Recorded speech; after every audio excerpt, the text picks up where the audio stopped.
नमस्कार, मैं निधि। स्वागत है आपका हरिभूमि टीवी में। आज हम अपनी खास पेशकश में बेंगलुरु में हुए एक राष्ट्रीय सम्मेलन की बात करेंगे, जहां सीजीआई ने दो बेहद महत्वपूर्ण मुद्दों पर अपनी राय रखी।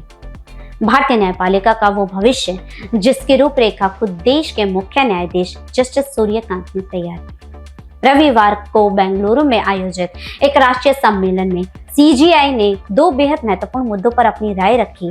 पहला, हमारी अदालत में आर्टिफिशियल इंटेलिजेंस यानी एआई का दखल कितना होना चाहिए। सेमिनार का विषय था आर्टिफिशियल इंटेलिजेंस, विवादों की रोकथाम और समाधान, जिसमें इस मुद्दे पर बातचीत करते हुए सीजीआई ने कहा कि एआई जुडिशरी को मजबूत तो करने का काम करे, ना कि उसे कमजोर करने का। एआई को लेकर उन्होंने तीन बड़ी महत्वपूर्ण बात रखी। पहला, बड़ी मात्रा में फाइलों को डिजिटल तरीके से संभालना। दूसरा, केस के रुझानों को समझना ताकि देरी कम हो सके।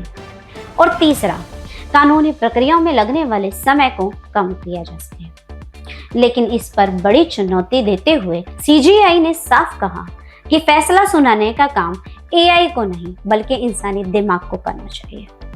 यही नहीं, अपनी बात को आगे बढ़ाते हुए सीजीआई ने कहा कि जजों को अपनी तर्क शक्ति, अनुभव और एनालिसिस की क्षमता पर निर्भर रहना होगा। सीजीआई ने जोर देते हुए कहा कि एआई महज एक टूल है, ना कि कोई मास्टर। अपनी अर्थव्यवस्था को विकसित करने के लिए भारत नई टेक्नोलॉजी लेकर आ रहा है, मगर इसका मतलब ये नहीं कि एआई के आने पर हमारे सारे फैसले वही लेगा। और सीजीआई ने सिर्फ टेक्नोलॉजी पर नहीं बल्कि सामाजिक बदलाव पर भी अपनी बात रखी। जस्टिस सूर्यकांत ने इस आयोजन में कहा कि सरकारी वकीलों और मुफ्त कानूनी सहायता पैनल में कम से कम 50% महिलाएं होनी चाहिए। इस देश में करीब 45 से 50% न्यायिक अधिकारी महिलाएं हैं। कुछ राज्यों में तो ये आंकड़ा 60% तक पहुंच चुका है। लेकिन सवाल ये उठता है कि आखिर समस्या कहाँ है। सीजीआई ने बताया कि शुरुआती स्तर पर तो महिलाएं बड़ी संख्या में आती हैं, लेकिन करियर के अगले पड़ाव पर उनकी संख्या घटने लगती है।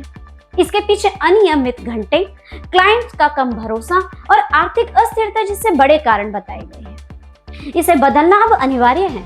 सीजीआई का यह संबोधन केवल एक भाषण नहीं बल्कि 2026 की बदलती न्यायपालिका का एक ब्लूप्रिंट है, जहां एक तरफ हम तकनीक को अपना रहे हैं, वहीं दूसरी तरफ हम ये भी सुनिश्चित कर रहे हैं कि न्याय का ह्यूमन फेस बना रहे। महिलाओं की भागीदारी बढ़ाने से न केवल न्यायपालिका में संवेदनशीलता बढ़ेगी बल्कि ये समाज के लिए एक बड़ा संदेश भी होगा।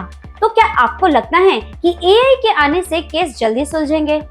और क्या वकालत में महिलाओं को 50% कोटा मिलना चाहिए? अपनी राय हमें कमेंट बॉक्स में जरूर बताएं। यदि आपको ये खबर अच्छी लगी तो हमारी वीडियो को लाइक करें, शेयर करें और चैनल को सब्सक्राइब करें।